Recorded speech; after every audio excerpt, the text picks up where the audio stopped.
സുജേ, ഹരിയേ, ഹരി. മോനെ, അമ്മയച്ഛനൊക്കെ എന്തേ? അമ്മയച്ഛനാ പറമ്പിൽ പോയി. ഒന്ന് വിളിച്ചേ. അമ്മേ, അമ്മേ, ആരാടാ? മെമ്പറെ. മെമ്പർ തന്നെ. എന്തപ്പോ? പിന്നെ എന്താ ഇന്നലെ സമ്മേളനത്തിന് ആരും വരാതിരുന്നതിന്റെ കാര്യം എന്താ? അയ്യോ, കുഞ്ഞിന് തീരെ സുഖമില്ലായിട്ട് ഡോക്ടറെ പോയിക്കായിരുന്നു. ഇപ്പൊ ഇവിടുത്തെ നമ്മളെ തൊഴിലുറപ്പിലത്തെ ഇയാളെ ലീഡ് ചെയ്ത് കൊണ്ടുപോകണത്. നമ്മള് വാട്സപ്പ് ഗ്രൂപ്പിൽ ഞാനും ഇട്ടിട്ടുണ്ടായിരുന്നു വോയിസ് മെസ്സേജ്. നിങ്ങളും അയച്ചിട്ടുണ്ടാവില്ലേ? എത്ര മെമ്പേഴ്സ് ഉണ്ട് തൊഴിലുറപ്പില്? 18 ആള്. ഈ 18 ആളില് 3 ആളാണ് ഇന്നലെ വന്നത് സമ്മേളനത്തിന്. 3 ആളെ വന്നുള്ളൂ. ഇന്നലെ നേതാവ് വന്ന് പ്രസംഗിക്കണ സമ്മേളനമായിരുന്നു. അപ്പൊ അതിനവിടെ ഒരാള് വേണ്ടേ? അല്ലെങ്കിൽ അതിന്റെ നാണക്കേട് മക്കല്ലേ? എന്ത് തിരക്ക്? ആർക്ക് തിരക്ക്? അപ്പൊ നിങ്ങക്ക് ജോലി വേണ്ട ഇനി മുതല്? പിന്നെന്താണ്? ഞാൻ നേരത്തെ പറഞ്ഞിട്ടുള്ളതല്ലേ, തൊഴിലുറപ്പിന്റെ ആൾക്കാര് സമ്മേളനത്തിന് വരണം. വന്നിട്ടില്ല അവരേനെ പിന്നെ തൊഴിലുറപ്പിന്റെ പരിപാടിക്ക് വിളിക്കില്ല എന്നുള്ളത്. സമ്മേളനത്തിന് പണി തമ്മിൽ അങ്ങനെ ഒരു ബന്ധമുണ്ട്. ഞാനാണല്ലോ ഇതിവിടെ കോർഡിനേറ്റ് ചെയ്ത് തന്നിട്ടുള്ളത്. നിങ്ങൾക്ക് ഞാനല്ല കാര്യങ്ങൾ നിങ്ങളെ അടുത്ത് വന്ന് പറയല്. മനുഷ്യന്മാർക്ക് മനസ്സിലാവുന്ന ഭാഷയിൽ പറയും. ഞങ്ങൾ സാധാരണക്കാരാ, ഞങ്ങൾക്ക് മനസ്സിലാവണില്ല. എന്നാ ഇതാണ് കാര്യം. നമ്മളെ പാർട്ടിയുടെ ഒരു പരിപാടി വരുമ്പോ അതും തൊഴിലുറപ്പെന്ന് കുറച്ച് മെമ്പേഴ്സ് എന്തായാലും പോണം. എല്ലാരും പോണം. അല്ലല്ലോ, അതങ്ങനെയാണ്. നിങ്ങൾക്ക് ജോലി വേണ്ടേ? ഈ ജോലിയും നിങ്ങളുടെ പാർട്ടിയും തമ്മിൽ എന്താ ബന്ധം? ഞങ്ങൾക്ക് ജോലി സർക്കാരല്ലേ. എന്നാ ശരി, മാറി ബാക്കിയുള്ള ആൾക്കാരെന്താ വരാതിരുന്നത്? നോക്കണ്ടല്ലേ? സുജ നോക്കണ്ടല്ലേ? നിങ്ങൾ പറയണ്ടേ എല്ലാരും വരണമെന്ന്? കുടുംബശ്രീയുടെ എന്തെങ്കിലും പരിപാടിക്കാണ് അവര് വരാത്ത വെച്ചാൽ ഞാൻ ഉത്തരവാദിത്തം ഏറ്റെടുക്കാം. നിങ്ങളുടെ പാർട്ടിക്ക് എന്തെങ്കിലും പരിപാടിക്ക് അവരെന്നും വിളിച്ചു കൊണ്ടുവരേണ്ട ആവശ്യമില്ല. എന്നാ ഇതൊക്കെ നേരത്തെ പറഞ്ഞിട്ടുണ്ട്. തൊഴിലുറപ്പിന് വരണോ, ആ ജോലി വേണോ, തീർച്ചയായിട്ടും പാർട്ടിയുടെ പരിപാടിക്ക് വരണം. നടക്കൂലട്ടാ. അതെന്താ നിങ്ങൾ അങ്ങനെ പറയുന്നത്? ഞങ്ങൾ എന്തിനാ നിങ്ങളെ പാർട്ടി പരിപാടിക്ക് വരുന്നത്? ഞങ്ങളെ പാർട്ടി അല്ലല്ലോ. അപ്പൊ നിങ്ങൾക്ക് ജോലി വേണ്ടല്ലോ? ജോലി എന്തായാലും ഓരോ കാര്യം പാർട്ടിയാണോ ഞങ്ങൾക്ക് ജോലി? എന്തായാലും മറുപടി നിങ്ങൾ അതവിടെ നിർത്തിക്കാളി. നിങ്ങൾക്ക് സമ്മേളനത്തിന് വന്നില്ലല്ലോ, അപ്പൊ ഇനി വർത്താനം പറഞ്ഞിട്ട് കാര്യമില്ല. അല്ല, ഇപ്പൊ നിങ്ങളെ ഈ പാർട്ടിയിലെ ആൾക്കാർ മാത്രമാണോ ഈ ജോലി എടുക്കുന്നത്? എന്തായാലും ശരി, പാർട്ടിയുടെ പരിപാടിക്ക് വരണം. ഉള്ളതിന് മറുപടി പറഞ്ഞിട്ട് പോണം. അങ്ങോട്ടും ഇങ്ങോട്ടും തിരിഞ്ഞും മറിഞ്ഞൊന്നും കാര്യമില്ല. മെമ്പറിനോട് ഞാൻ ചോദിച്ചൊരു ചോദ്യം ഉണ്ട്, എന്റെ കെട്ടിയോ ചോദിച്ചൊരു ചോദ്യം ഉണ്ട്. എന്താണ് ചോദ്യം? ഈ പാർട്ടിയും ഈ കുടുംബശ്രീയും തമ്മിൽ എന്താ ബന്ധം? ബന്ധമുള്ളത് അവിടെ നിന്നോട്ടെ.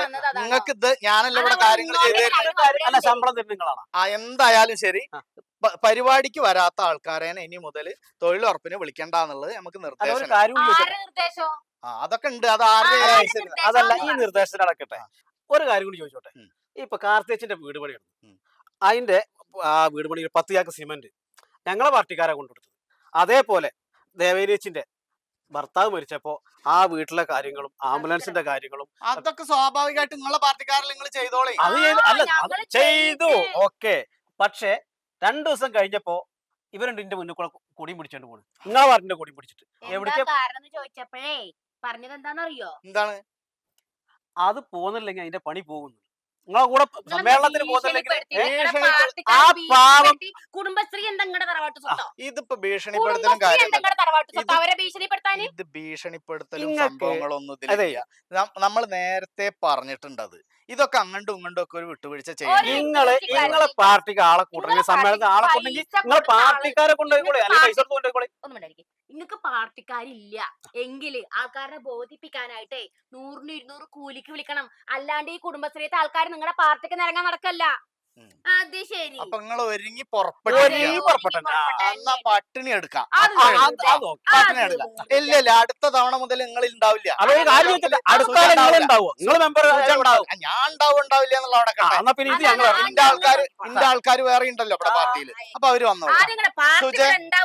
സുജെ, അത് ഒന്നും ഉറപ്പിച്ചോ, അടുത്ത പ്രാവശ്യം മുതൽ ഈ ഉണ്ടാവില്ല കേട്ടാ. തൊഴിലുറപ്പിൽ ഈ ഉണ്ടാവില്ല. ആയിക്കോട്ടെ ആയിക്കോട്ടെ. മെമ്പർ ഇവിടെ ഉണ്ടെങ്കില് ആ.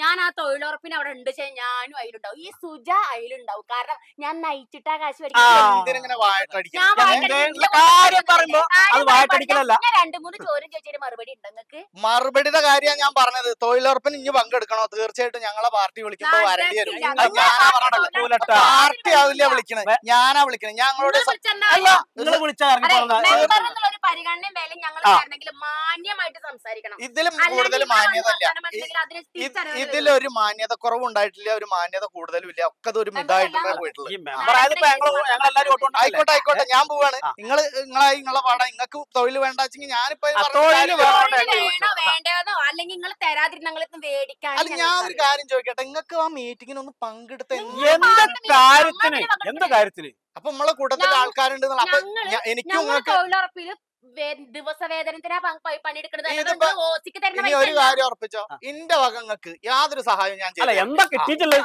എന്ത് ചെയ്താലും ശരി, നാളെ മുതൽ ജോലി ഇല്ല. ആ, ഉറപ്പിച്ചാളെ. ജോലി മേടിക്കാൻ ഇക്കറിയാം, ചെയ്യാനൊക്കെ അറിയാം. ആ. നാണും മാനില്ലല്ലോ മെമ്പറാന്നും പറഞ്ഞിട്ട് 10 വയസ്സൊക്കെ ഒരു ജോലിക്കും പോവാണ് ഇങ്ങനെ നടക്കാൻ. ആ. ആ. രാവിലെ കുളിച്ചൊരുങ്ങി ഈസ്തിരിട്ട ഒരു ഷർട്ട് കൊടുത്തിട്ട് ഒരു 100-ന്റെ 500-ന്റെ നോട്ടും പോക്കറ്റ് വെച്ചിട്ട് ഒരു പാർട്ടിയുടെ ഒരു ഇതും പിടിച്ചിട്ട് ഇങ്ങനെ നടക്ക. ആള് നടക്കാൻ ഈ ആള് നടക്കാൻ കുടുംബത്തിൽ ഇതൊക്കെ പറയുമ്പോ നിങ്ങൾക്ക് ഒരു തോന്നലുണ്ടാവും ഒരു ഭയങ്കര സംഭവമായിട്ട് അത് പറയും. പിന്നെ അപ്പൊ ഇതിന്ന് ഞാൻ ഒരു കാര്യം അധ്വാനിച്ച് ജീവിക്കണ ഞങ്ങള് സംഭവം ആയിക്കോട്ടെ. അധ്വാനിക്കാത്ത മെമ്പർ ആ സംഭവം അല്ല. എന്റെ അധ്വാനം ഞാൻ നോക്കിക്കോളാം കേട്ടാ. ഒരു കാര്യം ഉറപ്പായി, ആ. ഇജ്ജ് ഇവിടുത്തെ പെണ്ണാണല്ലേ? ഉം. ആ ശരി, അങ്ങനെ നടക്ക്. അങ്ങനെ അല്ല അല്ല, ഞാൻ കാണിച്ചു തരാം, ഞാൻ കാണിച്ചു തരാം. എനിക്ക് ചെയ്യാൻ പറ്റുന്ന ഞാൻ ചെയ്തു തരാം. നിങ്ങൾ വായോ ട്ടാ. മെമ്പർ ചെല്ലട്ടാ. അയ്യോ ഇതന്നെ പരിപാടി. ആൾക്ക് പോയിട്ട് പരിപാടി നടത്തിയില്ലെങ്കിൽ വരുമല്ലോ. കുടുംബശ്രീ നിങ്ങളെ തറവാട്ട് തൊത്താണല്ലോ. നിങ്ങൾ മതി. ഉണ്ടായിരുന്നാളാ അത് പറഞ്ഞിട്ട് കാര്യമില്ല. ഞാൻ തീരുമാനിച്ചു തരാട്ടാ. ഇങ്ങ് വാ. കേട്ടാ ഞാൻ ആണോ പെണ്ണാന്ന് കാണിച്ചു തരാം.